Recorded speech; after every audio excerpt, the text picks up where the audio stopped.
Over the past few months, we've been working on an artificial turf cleaning robot.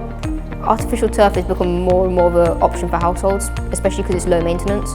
But there is a problem with the fact that debris does get onto it a lot of the time, and it's really annoying to clean.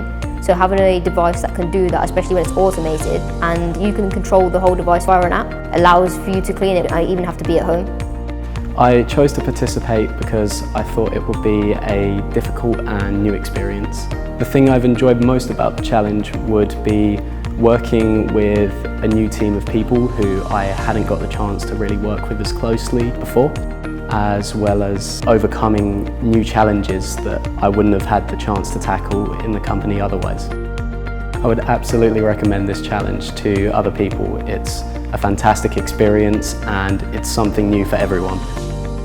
The day's been absolutely great. It's been really good to see the apprentices and what they've accomplished through the challenge, and I personally find it really inspirational to see how many skills they've learned and how much they've taken from the competition, and makes me look forward to the future of engineering and know that the future is in their hands.